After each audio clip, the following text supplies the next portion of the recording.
If you're a loner, your childhood did this to you. Hidden childhood patterns.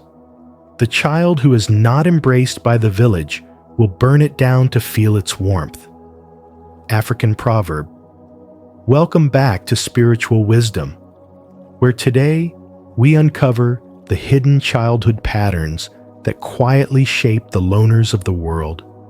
If you've ever wondered why you prefer solitude, why crowds feel draining, or why you grew up carrying emotional responsibilities far too heavy for your young heart, this message is for you. Your independence wasn't an accident. It was a response to your earliest environment, a sign of inner strength formed long before you understood its meaning. As you listen, I invite you to reflect on your own childhood and ask yourself, which hidden patterns shape the person I've become? Share your thoughts in the comments. Your story may help someone else understand theirs. 1. Vulnerability equals danger. Many loners carry a wound that was never loud, violent, or dramatic, but quietly shaped the deepest parts of who they became. It was the silent trauma, formed through 1,000 tiny abandonments, moments when a child reached out with sadness, excitement, or confusion and found no one emotionally available enough to meet them. These repeated experiences taught the nervous system a painful truth. Emotional needs go unanswered, and reaching for connection brings no comfort. Over time, the child internalizes this pattern as certainty, absorbing the message that, when I hurt, I am alone with it, and that other people are unpredictable at best and dangerous at worst. As they grow, solitude becomes less of a preference and more of an instinctive shield, built not from dislike of others, but from the belief that closeness is unsafe. This belief deepens further in households where vulnerability was not only ignored, but punished. Some children were mocked for crying, labeled dramatic for expressing hurt, or treated as weak simply for needing reassurance. Others saw their honesty twisted into ammunition, thrown back at them during arguments, or used to shame them later. Each of these moments delivered the same lesson with increasing force. Feelings are liabilities, and revealing them is unsafe. In response, the child becomes what many loners describe as a vault, someone who keeps every emotion, fear, and truth tightly locked away, not because they lack depth, but because their depth was never handled with care. The vault becomes a survival mechanism, a way to maintain control in an environment where openness once led to pain. As this inner world solidifies, the loner identity begins to take form. They grow into adults who are highly self-reliant, perceptive, and independent, yet deeply cautious with emotional intimacy. Their withdrawal is not rejection, it is protection. Their solitude is not coldness, it is strategy. In the realm of spirituality and spiritual awakening, this pattern reflects a soul that learned early to retreat inward, building strength, insight, and resilience in silence. But the same insight that once protected them later becomes the key to understanding themselves more deeply. The loner eventually realizes that their isolation was not evidence of being unlovable, but evidence of being unprotected. Their childhood did not teach them that people are bad. It taught them that people were inconsistent, unavailable, or unprepared to meet them emotionally. With this awareness, their journey becomes less about fixing themselves and more about unlearning the belief that their inner world must remain hidden. The vault that once kept them safe becomes the very structure they must slowly and gently open. Healing does not mean tearing down the walls all at once, but letting trust return in small, deliberate ways. And in doing so, the loner discovers that their solitude was never a flaw. It was a response to an environment that failed to understand the sensitivity, depth, and emotional intelligence they carried all along. Don't let these hidden patterns control you any longer. If you're ready to break free and begin healing, type "I choose freedom" in the comments below to affirm your commitment to a new path. 2. The development of defense mechanisms. When a child grows up learning that the safest place in the world is the quiet space inside their own mind, something profound begins shaping their inner landscape. Self-soothing becomes reliable because comfort is found in what never changes. The softness of a pillow, the rhythm of their own breathing, the familiar corners of a room that never shout, never withdraw, never disappoint. They discover early that their own presence is predictable in a way that other people are not. And this becomes the first layer of emotional independence that eventually defines them as adults. This dependence on internal safety is not avoidance. It is the natural wisdom of a child who learned that peace comes from within.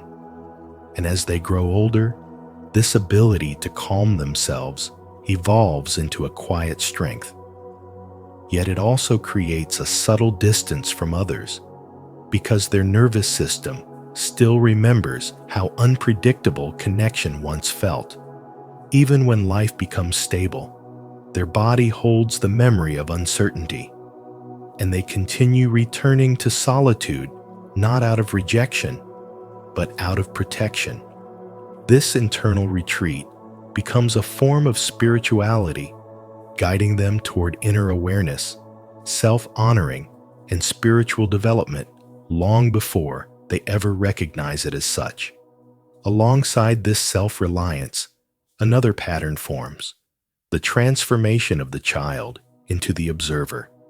They learn to watch everything carefully, not out of curiosity, but out of necessity. Growing up in emotionally unpredictable environments forces them to study expressions, tones, footsteps, and the shifting energy of a room to anticipate what might happen next. Their survival depends on their ability to read the room, to sense tension before anyone speaks, to detect danger before it arrives. Over time, this vigilance becomes automatic, shaping them into someone who analyzes people with stunning clarity, noticing subtleties others overlook. They observe others like specimens under glass, not to judge, but to understand what they must protect themselves from. This habit carries into adulthood, making them intuitive, perceptive, and deeply insightful, yet also creating a quiet barrier between them and genuine intimacy. Their instinct to stand slightly outside the crowd, watching rather than participating, is not a flaw. It is the residue of a childhood where attention equaled safety. This level of awareness deepens their understanding of human nature, shaping their spirituality through insight, inner truth, and emotional discernment. And then there is the role almost every loner knows by heart: the identity of the easy child, the one who learned not to take up space. They were the low-maintenance, peacekeeping presence in a household that relied on their silence. They softened their voice, quieted their needs, and carried the emotional weight others refused to hold. They learned that the less they asked for, the fewer problems they would cause. And so they folded themselves small to keep the family system stable. This self-shrinking follows them into adulthood, where they become the giver, the fixer, the the one who pours effort into relationships hoping someone will finally meet them halfway. But again and again, they find themselves carrying people who would never carry them, offering emotional labor to those who do not reciprocate. And slowly, this imbalance creates a deep exhaustion. Choosing solitude becomes the moment they finally stop abandoning themselves.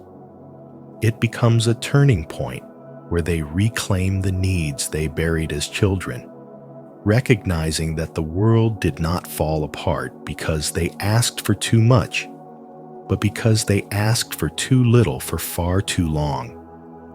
From these childhood patterns emerges an adult whose independence, intuition, and emotional depth were shaped not by preference, but by experience.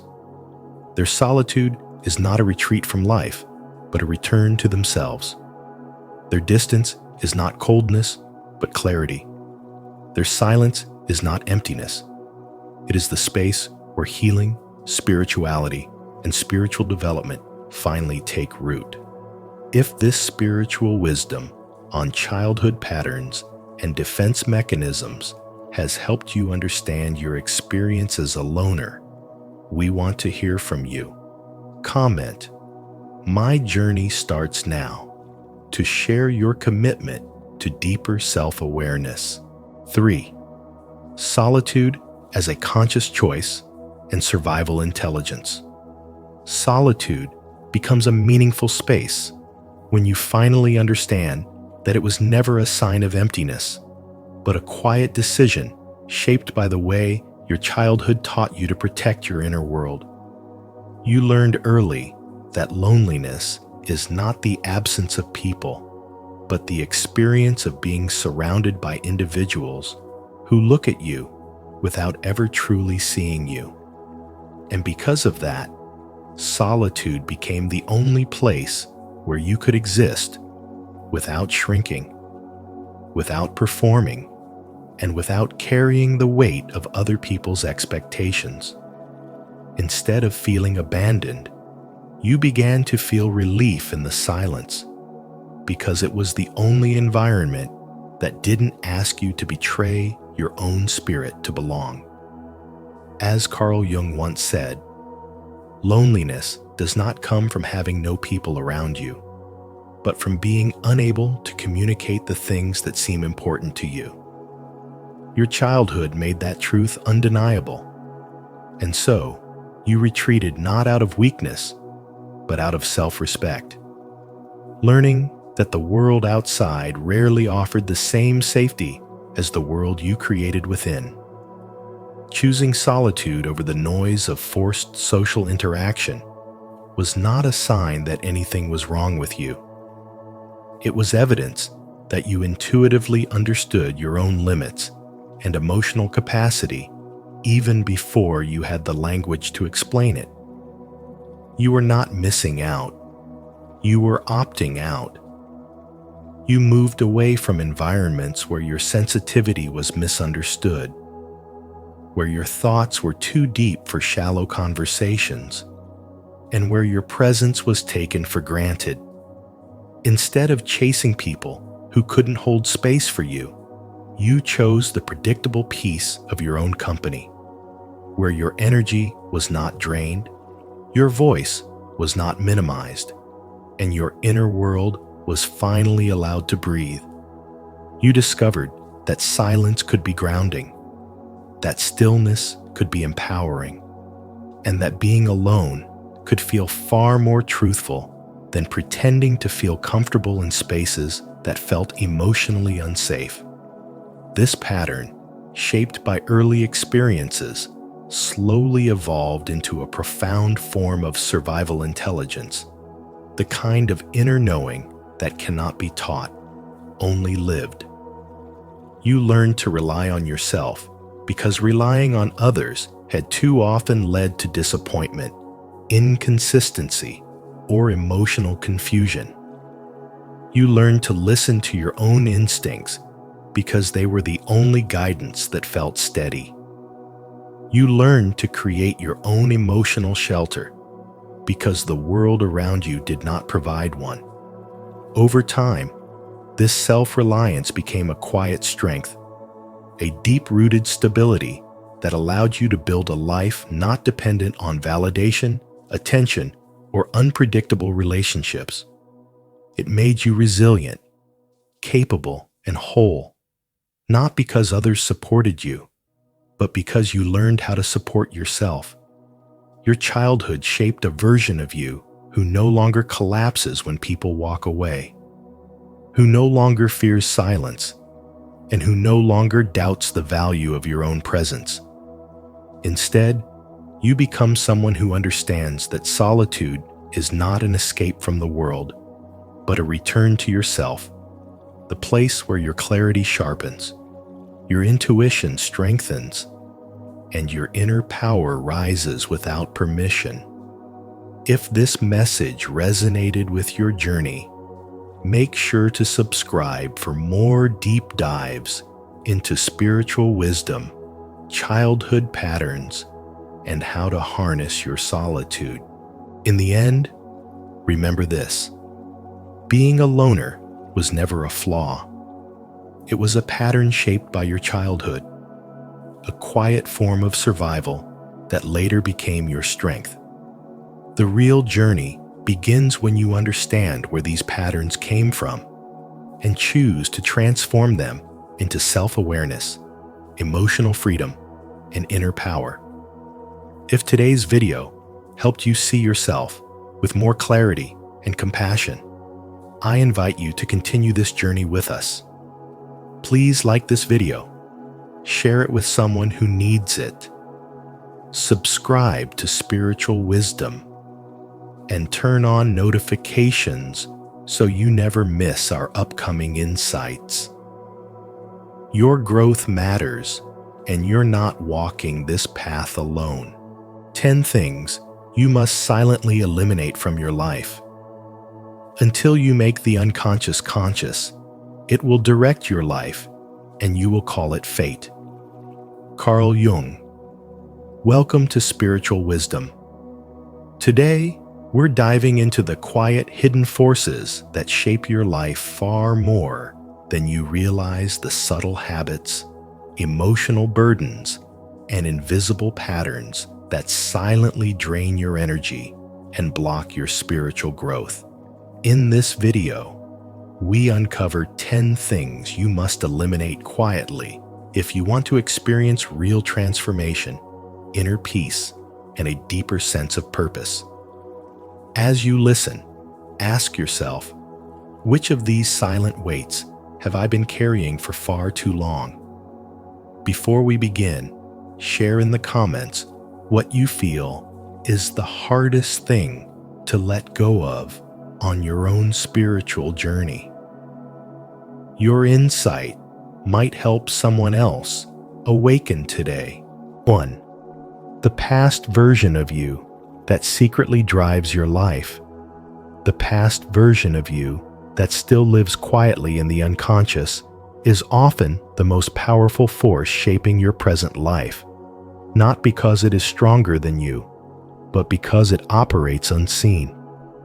This wounded self was formed in moments when you felt abandoned, shamed, misunderstood, or emotionally unsafe, and at that time, it learned certain strategies to survive. It learned when to stay silent, when to over-explain, when to shrink, when to please, and when to brace for rejection. These patterns once served a purpose, yet when they remain unexamined, they continue to guide your choices long after the original circumstances have disappeared, making you feel as though life is repeating itself without your consent. Carl Jung warned that what remains unconscious does not disappear. Instead, it expresses itself through fate. This is why people often find themselves trapped in the same emotional dynamics, drawn to the same types of relationships, or reacting to present situations with intensity that feels disproportionate. The old self is not responding to what is happening now, but to what once happened. projecting unresolved pain onto new people and new moments. In this way, the past quietly takes the driver's seat, while the conscious mind believes it is in control, unaware that its decisions are filtered through old wounds rather than present truth. This hidden version of the self often masquerades as intuition, caution, or even loyalty to one's identity. It whispers that you must stay where you are accepted, even if you are unfulfilled, or that you must prove your worth endlessly to avoid abandonment. Yet these impulses are not wisdom. They are echoes of fear. In the journey of spirituality, this is a critical realization, because without awareness, spiritual practices can become tools for avoidance rather than transformation. Meditation, affirmations, and positive thinking cannot override unconscious pain that has never been acknowledged, which is why true spiritual awakening requires honest self-confrontation, not just elevated language or comforting beliefs. Facing the old self does not mean reliving trauma or blaming the past. It means recognizing how deeply it still shapes the present. When you turn toward the inner child who learned to equate love with sacrifice or safety with invisibility, you begin to see how many of your current limitations are self-imposed protections that are no longer necessary. Jung viewed this process as integration rather than elimination, because what is rejected in the psyche does not dissolve, but what is understood loses its power. By bringing these unconscious patterns into awareness, you interrupt their automatic influence and reclaim authorship over your choices. As spiritual awakening deepens, a subtle shift occurs. You begin to notice that your emotional reactions are not commands that must be obeyed, but signals pointing to unresolved material within. This awareness creates space between stimulus and response, allowing you to choose differently without forcing change. The old self no longer needs to shout through anxiety, control, or self-sabotage because it has been seen and acknowledged. In this space, a more grounded form of spirituality emerges, one rooted in presence rather than escape, and in responsibility rather than blame. Letting go of the past self is not an act of violence against who you were, but an act of maturity toward who you are becoming. When the unconscious wounds no longer steer your life from the background, your decisions become clearer, your boundaries more natural, and your sense of self less reactive. This is where spirituality becomes lived rather than conceptual, and spiritual awakening becomes embodied rather than imagined, as the psyche aligns with the present moment instead of endlessly reenacting the past. Comment below. I release who I was. If you are ready to let go of your past self and step into a deeper level of spiritual wisdom and self-awareness. 2. The need to be correctly understood by others. Stop living as if your existence requires explanation. When you constantly feel the need to justify who you are, clarify your intentions, or prove your worth, you slowly surrender your inner authority to people who may never truly see you. Carl Jung once said, "The privilege of a lifetime is to become who you truly are." And that privilege is lost the moment you begin editing yourself so others can feel comfortable understanding you. You do not need everyone to get you in order to live authentically. You only need the courage to stand with yourself, even when your truth is met with silence, confusion, or resistance.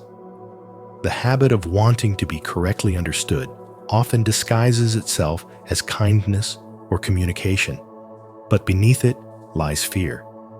Fear of being misjudged, rejected, or excluded. Yet misunderstanding does not mean you are wrong. More often, it means you are no longer living within familiar roles that others expect from you. People interpret you through their own beliefs, wounds, and limitations, and no amount of explanation can override a perception that was never formed from truth in the first place. Jung's psychology reminds us that what others see in you is often a projection, not a reflection, and trying to correct every misunderstanding only entangles you further in narratives that were never yours to manage. As you move deeper into spirituality and spiritual development, this pattern becomes especially draining. Growth naturally separates you from old versions of yourself and from people who only understood who you used to be. If you keep explaining, you keep anchoring yourself to those outdated identities. Silence, on the other hand, allows transformation to complete itself. When you stop defending your inner changes, your energy returns inward. Your presence becomes calmer, and your actions begin to speak with more clarity than words ever could. Authenticity does not announce itself or argue for legitimacy. It simply exists and reveals itself over time. Letting go of the need to be understood may cause some relationships to fade, but this is not a loss. It is refinement. Connections that depend on constant justification are built on imbalance, while those aligned with your values will not demand that you shrink, translate, or soften your truth to be accepted. Standing with yourself without explanation is not arrogance or detachment. It is self-respect. It is the moment you choose alignment over approval and truth over reassurance. In that quiet choice, you reclaim your voice, your boundaries, and your inner stability, allowing your spiritual development to deepen without interruption or negotiation. 3. Things whose energy has already expired. Release what has already lost its living energy, because holding on to expired relationships, jobs, roles, or identities is not an act of loyalty or love, but a quiet refusal to acknowledge that life has already moved on without you. When something no longer has life in it, it stops nourishing you and begins to drain you. Often in subtle ways, you try to rationalize away persistent fatigue, emotional heaviness, or a sense that you are performing rather than living. Carl Jung warned that what doesn't belong to the self appears somewhere else as fate, meaning that when you refuse to consciously let go, life will eventually force the lesson through discomfort, stagnation, or inner conflict. You may believe you are staying because it is safe, familiar, or responsible, yet beneath that reasoning is often a deeper fear. The fear of emptiness, of not knowing who you are without the structure you have grown used to. However, spiritual wisdom reminds us that emptiness is not a punishment, but a passage, a quiet clearing where the next version of you can finally take shape. Because nothing new can arrive while the old still occupies all the space. Clinging to what has expired does not preserve meaning. It dilutes it, turning once valuable experiences into burdens you carry out of habit rather than truth. Jung observed that people will do anything, no matter how absurd, to avoid facing their own soul, and staying in lifeless situations is one of the most common ways this avoidance appears. You may call it endurance, patience, or commitment, but your inner world knows the difference between growth and stagnation. When you continue to invest energy into something that no longer responds, you slowly disconnect from your own vitality because life is movement, not maintenance. This applies not only to external attachments, but also to internal ones. The outdated version of yourself you keep defending, even though it no longer reflects who you are becoming. Letting go of that former identity can feel like betrayal, yet in truth, it is an act of honesty, because remaining loyal to an old self eventually becomes disloyalty to your present soul. The fear of emptiness often disguises itself as practicality, but emptiness is where transformation begins, not where meaning ends. Jung wrote, "I am not what happened to me. I am what I choose to become." And this choice requires space, silence, and the courage to release what no longer aligns. When you finally allow something expired to fall away, you may experience a brief sense of disorientation, but this is not loss. It is recalibration. Spiritual wisdom teaches that life moves in cycles, and refusing to close one chapter prevents the next from opening. By releasing what has already completed its purpose, you are not abandoning your past. You are honoring it by refusing to let it decay into something that diminishes you. In Jungian psychology, this is a crucial step in individuation, where you shed what is no longer authentic, so the true self can emerge, not through force or urgency, but through quiet, conscious release that restores your energy and realigns you with life itself. Are you ready to release what no longer belongs to you and make space for real inner growth? If so, comment below. I let go with clarity to affirm your commitment to eliminating expired energies and stepping into deeper spiritual wisdom. 4. The habit of always forcing yourself to be strong. Forcing yourself to always be strong is one of the most subtle yet destructive habits you can carry, because it teaches you to survive by silencing your inner world rather than understanding it.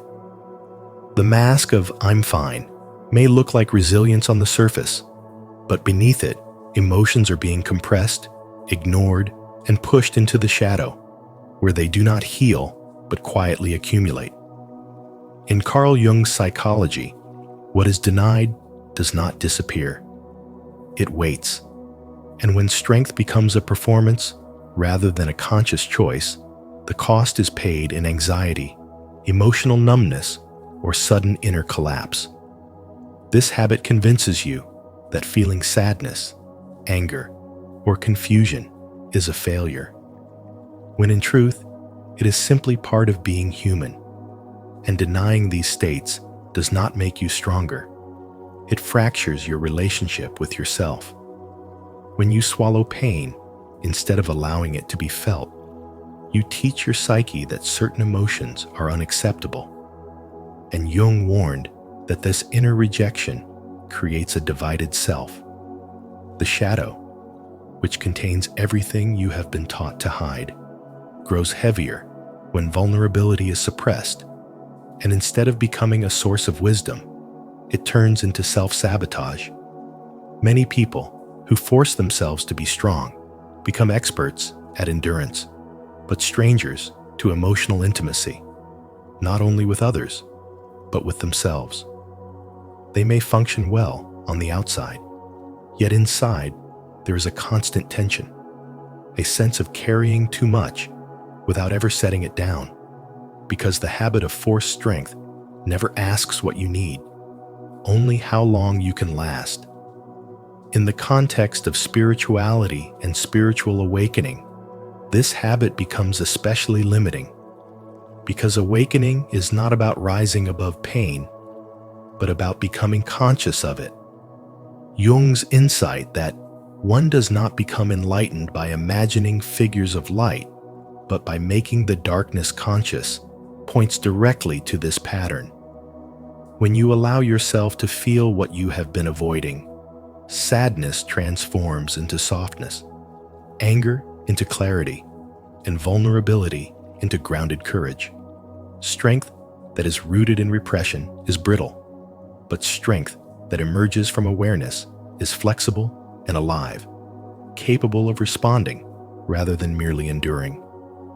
Letting yourself admit that you are not okay does not weaken you. It reorganizes your inner world. When emotions are acknowledged instead of swallowed, they begin to move, and what once felt overwhelming becomes intelligible. This is how the shadow shifts from being a source of inner conflict to a reservoir of resilience. True courage is not found in never breaking down, but in trusting yourself enough to be honest about your inner state, even when it is messy or uncertain. The psyche seeks wholeness, not perfection, and wholeness requires room for grief, doubt, fatigue, and the need for support. As this habit is released, you begin to notice a subtle but profound change in how you relate to life. You stop measuring your worth by how much pain you can tolerate and start valuing how deeply you can understand yourself. Emotional honesty becomes a form of strength, not because it feels comfortable, but because it aligns you with reality. In this alignment, resilience no longer comes from suppression, but from self-compassion, and the energy once used to maintain the mask of constant strength is freed for growth, healing, and genuine inner stability. 5. Relationships that make your soul shrink. Relationships that make your soul shrink are often the quietest drains on your life because they do not arrive with obvious conflict or cruelty. Instead, they slowly teach you to adjust, to soften your opinions, to silence parts of your truth, and to become smaller so that you can remain accepted. And over time, you may not even notice how much of yourself you have compressed just to maintain harmony. In these connections, you begin to measure your words before speaking, hide your enthusiasm, and downplay your needs, telling yourself that this restraint is maturity or loyalty.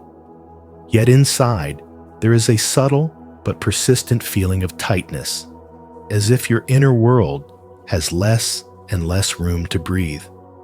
Carl Jung captured this tension clearly when he said, "The privilege of a lifetime is to become who you truly are." Because any relationship that demands self-reduction directly opposes that privilege and quietly pulls you away from your natural state of growth. When you remain in relationships where your authenticity feels inconvenient, your energy turns inward and becomes heavy. Not because there is something wrong with you, but because your environment no longer supports expansion. Instead of feeling inspired or seen, you feel tolerated. And instead of being encouraged to grow, you are subtly conditioned to stay the same, to avoid change, depth, or emotional honesty. This is where spirituality and spiritual development begin to suffer, because true inner growth requires spaces where truth is welcomed rather than feared, and where evolution is not interpreted as rejection. Jung understood that the psyche always reacts to suppression, and when you consistently deny your inner voice to preserve a relationship, that denial does not disappear. It manifests as anxiety, emotional fatigue, loss of clarity, and a quiet resentment that is often misdirected back at yourself. True relationships do not make you smaller, quieter, or less alive. They do not punish curiosity or emotional depth, nor do they require you to earn acceptance by diminishing your presence. Instead, they allow your being to expand naturally without negotiation or self-betrayal, because genuine connection recognizes that growth is not a threat, but a shared process.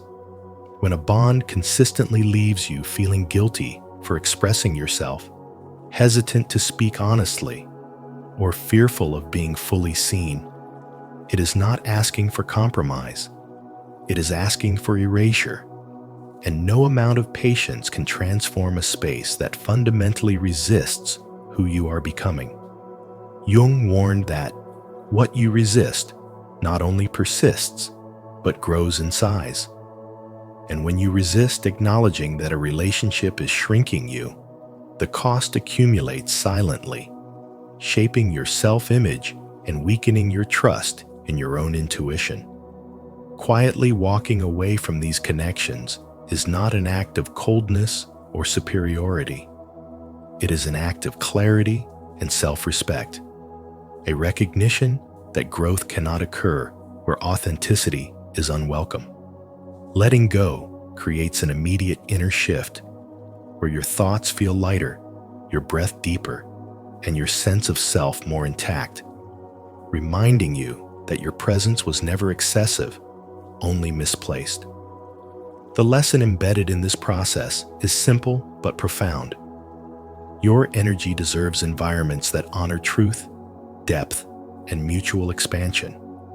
Self-respect is inseparable from spiritual development, and choosing relationships that allow you to remain whole is not selfish, but essential to living in alignment with your inner truth. Do you feel this truth? Comment below. I choose relationships that expand my soul. If you're ready to honor your spiritual growth. 6. Limiting beliefs you mistake for your personality. The limiting beliefs you mistake for your personality are among the most damaging things to quietly eliminate. Because when you say, "I'm just shy," "I'm a procrastinator," or "I'm insignificant," you are not describing who you truly are, but repeating stories shaped by past shame, criticism, and constant comparison. These statements feel familiar, even comforting, because they have been rehearsed for years. Yet familiarity does not make them true. Carl Jung's spiritual wisdom teaches that much of what we call our personality is actually unconscious conditioning. And as he warned, until you make the unconscious conscious, it will direct your life and you will call it fate. When you accept these labels without questioning them, you allow old experiences to define your present behavior, quietly limiting your choices and narrowing your sense of possibility without ever asking whether those limits belong to you. What you call shyness may be learned self-protection, formed when expressing yourself once led to judgment or rejection. What you call procrastination may be fear disguised as habit, rooted in moments when effort did not feel safe or rewarding. What you call insignificance may be an echo of environments where your needs or voice were overlooked.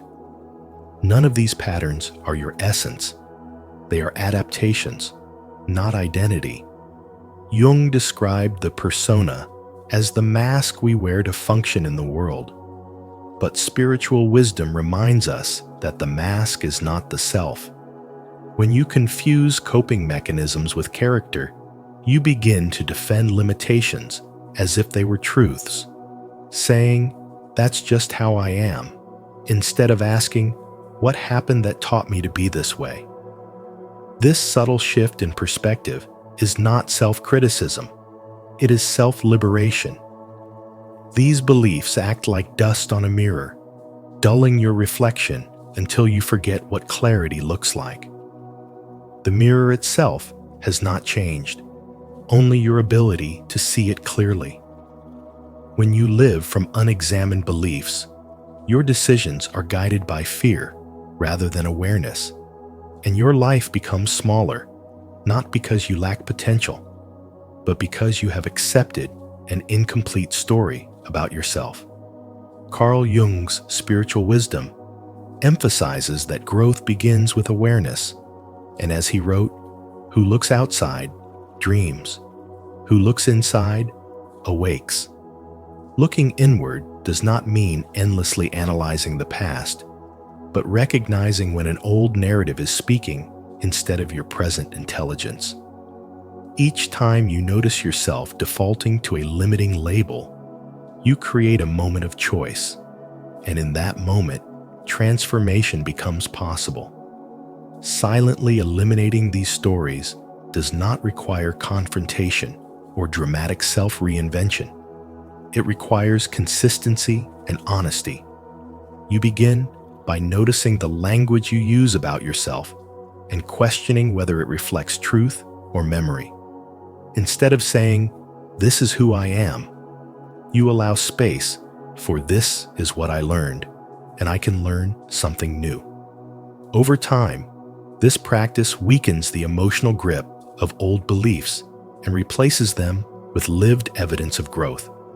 Jung's insight that "I am not what happened to me, I am what I choose to become," is not a motivational slogan, but a psychological reality. Choice emerges when unconscious patterns are brought into awareness. As these patterns dissolve, your actions become more aligned with curiosity, courage, and authenticity, and your personality begins to express depth rather than defense. In this way, spiritual wisdom is no longer abstract philosophy, but a lived experience where you stop mistaking limitation for identity and allow your true nature to unfold with clarity and strength. 7. The internal, self-critical voice that is not really you. The internal self-critical voice that tells you you're not good enough is one of the most damaging forces you can carry through life, not because it speaks loudly, but because it disguises itself as truth. This voice often feels intimate and personal, as if it were your own wisdom guiding you. Yet in reality, it is rarely the voice of your soul. Carl Jung described this phenomenon as the introjection of judgment, meaning the psyche absorbs external criticism from parents, teachers, authority figures, and society, then repeats it internally long after those original voices are gone. Over time, the mind mistakes repetition for reality, and the voice becomes automatic, familiar, and unquestioned, even though it does not originate from your authentic self. Recognizing this distinction is a central movement in spirituality, because spiritual growth begins not by adding more beliefs, but by removing what was never truly yours. This self-critical voice thrives on identification. It does not simply comment on behavior, it defines identity. Instead of saying this action didn't work, it says you are a failure. Instead of pointing to growth, it creates a permanent label. Jung warned that when unconscious material is not made conscious, it controls us from within, and the inner critic is one of the clearest examples of this dynamic. It operates like a shadow authority inside the psyche, issuing verdicts without evidence and punishment without mercy. And the tragedy is that many people spend their entire lives trying to prove themselves to a voice that will never be satisfied. The more you obey it, the stronger it becomes, because it feeds on belief, not on truth. In the context of spiritual awakening, the task is not to destroy this voice through force or denial, but to see it clearly and disarm it through awareness. Awareness creates distance, and distance creates choice. When the voice arises, instead of arguing with it or trying to replace it with empty positivity, you learn to observe it as a psychological pattern rather than an absolute authority. This shift is subtle but transformative. The moment you can say internally, "This is a learned judgment, not my essence," the voice loses its hypnotic power. Jung emphasized that healing occurs when we stop being possessed by a complex and begin relating to it consciously. And this relationship changes the entire structure of the inner world. The inner critic often masquerades as motivation, convincing you that harshness is necessary for improvement, yet its actual effect is paralysis, self-doubt, and chronic tension. True growth does not arise from fear of inadequacy, but from clarity and self-responsibility. There is a profound difference between honest self-reflection and self-attack. Responsibility says, I can learn and adjust, while the inner critic says, I am fundamentally flawed. One leads to movement, the other leads to stagnation. Eliminating this voice does not mean abandoning discipline or standards, but it does mean removing cruelty from the process. No part of the psyche evolves under constant threat, and no authentic spirituality can emerge from self-contempt. From a Jungian perspective, the inner critic is often tied to early experiences where love felt conditional and approval depended on performance. As children, we internalize the rules of survival, and those rules may once have protected us, but they become outdated in adulthood. Spiritual awakening involves updating these internal systems, recognizing that what once ensured belonging now restricts authenticity. When you silently eliminate the belief that the inner critic is you reclaim enormous amounts of energy that were previously spent on self-policing, self-doubting, and self-correction. That energy can then return to creativity, presence, and meaningful action. This elimination is quiet, ongoing, and deeply internal. It happens when you stop narrating your life through judgment, stop rehearsing failure as a form of protection, and stop treating shame as guidance. Over time, as you consistently choose awareness over identification, the voice weakens, not because it has been defeated, but because it has been understood. It no longer dominates the inner space, because it no longer defines identity. In its place, a calmer, more grounded inner authority begins to emerge, one rooted in observation rather than condemnation. This is where spirituality becomes lived experience rather than concept, and where spiritual awakening shifts from an idea into a stable inner posture, allowing you to move through life guided by consciousness instead of inherited judgment. 8. Energy fragmentation and constant leaks of attention. Energy fragmentation and constant leaks of attention quietly erode your inner life, not through dramatic events, but through ordinary habits that feel harmless and familiar. And this is precisely why they are so powerful. Endless scrolling, constant background noise, emotional drama, unconscious comparison, and needless stimulation do not simply fill time. They scatter your life force into countless small exits, leaving you mentally exhausted, emotionally restless, and spiritually disconnected without a clear reason why. You may move through your days feeling busy, yet unfocused, informed, yet inwardly empty, engaged, yet strangely absent from your own experience. Because your attention is being pulled in too many directions at once, never allowed to gather and settle.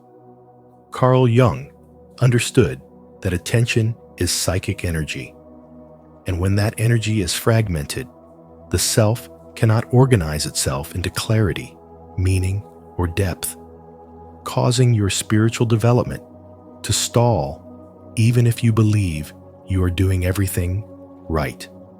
When your attention is constantly leaking outward, your nervous system remains in a state of subtle overactivation, making it difficult to rest, reflect, or sense what truly matters. The mind becomes trained to seek stimulation rather than understanding, reaction rather than insight, and novelty rather than truth. In this state, intuition grows quiet, not because it has disappeared, but because it cannot compete with the volume of external input demanding your focus. Spirituality does not thrive in chaos or overload. It unfolds in spaces where the mind is calm enough to perceive patterns, symbols, and inner signals that are always present but easily drowned out. As Jung implied through his work, a psyche that is constantly occupied with surface-level noise cannot descend into depth, and without depth, life begins to feel repetitive, shallow, and strangely disconnected from meaning. Comparison is one of the most draining leaks of all, because it redirects your energy away from your own path and anchors it to imagined versions of other people's lives.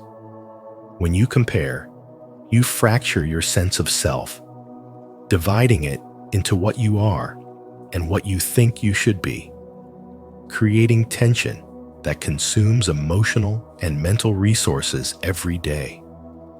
Drama operates similarly, pulling you into emotional currents that are not yours to navigate, keeping your attention externally entangled while your inner world remains neglected. Noise, whether digital or emotional, prevents the natural settling of the psyche, and without that settling, clarity cannot emerge. Jung once warned that people will do almost anything to avoid facing their own soul, and constant stimulation offers a socially acceptable escape from inner confrontation, keeping you occupied enough to avoid stillness, yet unsatisfied enough to crave more distraction. As you begin to remove these scattered habits, something subtle but profound starts to happen. Your energy no longer escapes in small, constant losses, and instead begins to collect. Focus returns not as force, but as a natural consequence of fewer interruptions.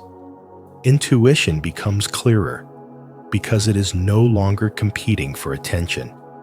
Inner clarity emerges because your thoughts are no longer constantly reset by external input. This process may feel uncomfortable at first because silence reveals what distraction concealed, but that discomfort signals reorganization, not failure. Your inner world starts to speak more clearly. Emotions become easier to interpret, and decisions feel less reactive and more aligned with your deeper values. This is not about withdrawing from the world, but about engaging with it consciously, choosing where your attention goes instead of surrendering it by default. Don't forget to subscribe for more spiritual wisdom on reclaiming your energy, protecting your focus, and eliminating the silent leaks that drain your inner power. 9. The fear of other people's eyes, the trembling persona. The fear of other people's eyes, what Carl Jung described as the trembling persona, is the quiet habit of living as a mask shaped by opinions that are not your own, and it slowly pulls you away from your real center without drama or noise.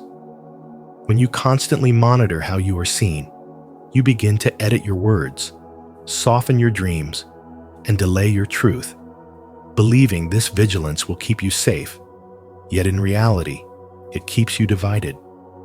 Carl Jung's spiritual wisdom makes it clear that this fear does not belong to the deeper self, because the self does not need approval to exist. It belongs to the persona, the social role you learn to wear in order to be accepted. And over time, this role can become so familiar that you mistake it for who you truly are. Living under the imagined gaze of others means allowing external judgment to become an inner authority. And once that happens, your life is no longer guided by alignment, but by avoidance. You begin to choose what is acceptable rather than what is true, what is praised rather than what is meaningful. And this is how energy quietly drains away. Jung warned, the privilege of a lifetime is to become who you truly are. Yet becoming yourself is impossible while your choices are filtered through fear of criticism. Most of this fear is not based on real danger, but on memory and imagination, shaped by earlier experiences where love felt conditional and belonging seemed fragile. And without realizing it, you continue to protect yourself from a threat that no longer exists.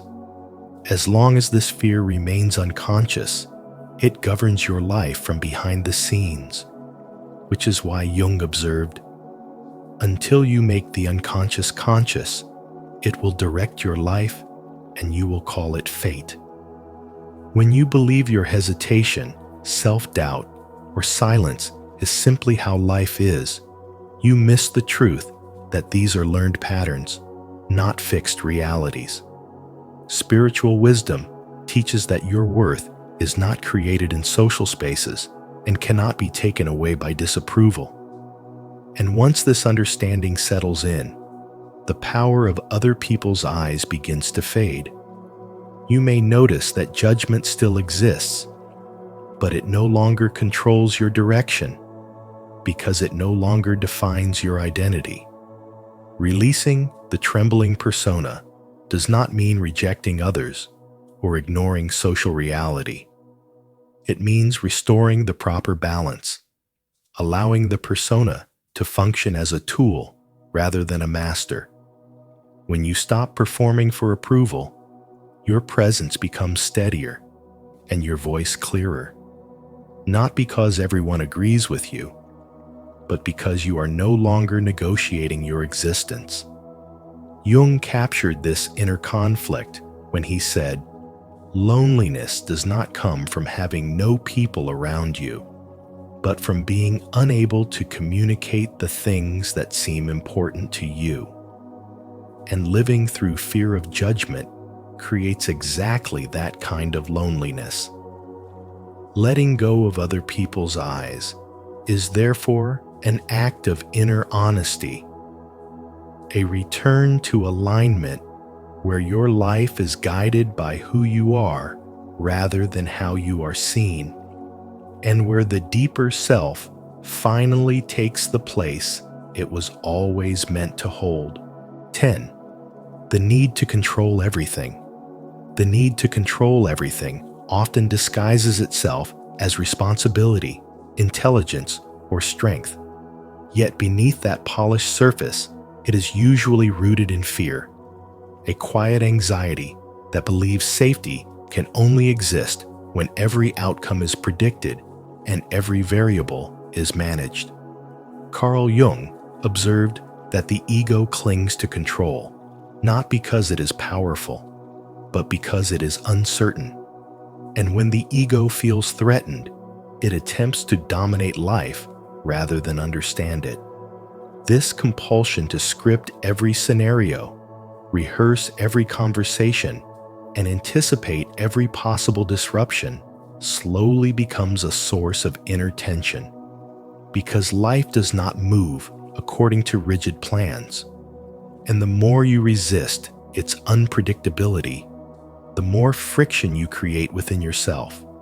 In the language of spirituality, this struggle marks a fundamental imbalance between trust and fear. You may tell yourself that control keeps things from falling apart, yet in reality, it keeps your nervous system in a constant state of alert, always bracing for what might go wrong next. Jung's insight that what you resist persists becomes painfully clear here, because the more you try to control uncertainty, the more anxiety grows, feeding on your resistance. Over time, this inner pressure drains your energy, not through dramatic crises, but through subtle exhaustion, irritability, and a sense that rest never fully restores you, since your mind never truly lets go. This need for control often shows up in everyday life in ways that feel normal, even justified, such as overthinking future plans, feeling unsettled when routines are disrupted, or becoming frustrated when others do not behave as expected. Yet these reactions reveal how tightly the ego is gripping life, mistaking rigidity for stability. Jung understood that true psychological maturity does not come from domination, but from relationship. A relationship between the conscious ego and the deeper forces of the psyche that cannot be fully commanded. When the ego insists on total control, it cuts itself off from intuition, timing, and meaning, reducing life to a problem that must be managed rather than an experience that must be lived. Spiritual awakening begins precisely at this point of realization, when you start to see that control is not the same as responsibility. Responsibility involves clarity, presence, and ethical action, while control seeks certainty at all costs. Acting responsibly means doing what is within your capacity, while accepting that outcomes are shaped by forces larger than personal will. This acceptance is not passive surrender, but conscious cooperation with life, an understanding that your role is to participate wisely rather than dictate absolutely. Jung described this shift as part of individuation, the process by which the ego learns its rightful place within the whole psyche, no longer pretending to be the sole authority, but becoming an instrument of deeper purpose. As control loosens, something unexpected happens internally. Mental noise quiets, emotional reactions soften, and decision-making becomes more grounded. You begin to respond instead of react, because your actions are no longer driven by the fear of losing control, but by an inner sense of trust.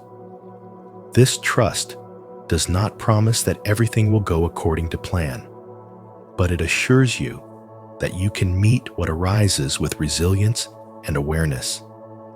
In this way, spiritual awakening replaces rigid certainty with flexible confidence, allowing you to move through uncertainty without collapsing into anxiety. The release of control also transforms relationships, because the urge to manage others often mirrors the desire to manage life itself. When you stop trying to control how people think, feel, or act, you create space for genuine connection rather than subtle power struggles.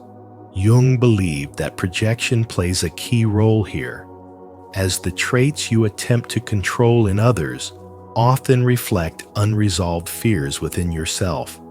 By withdrawing this projection, you reclaim your energy and redirect it inward, where real growth occurs. Ultimately, the compulsion to control everything is a quiet form of resistance against the mystery of existence, and spirituality invites you to move beyond this resistance into participation. Life is not a system to be mastered, but a dynamic process that unfolds through interaction, adaptation, and meaning. When you release the ego's obsession with control, you do not lose direction. You gain flow. You stop fighting reality in constant tension and begin cooperating with it, allowing strength to arise from alignment rather than force, which is one of the deepest lessons at the heart of spiritual awakening. As we come to the end of this video, remember this core message inspired by Carl Jung. True transformation doesn't begin by adding more to your life, but by quietly letting go of what no longer aligns with who you are becoming.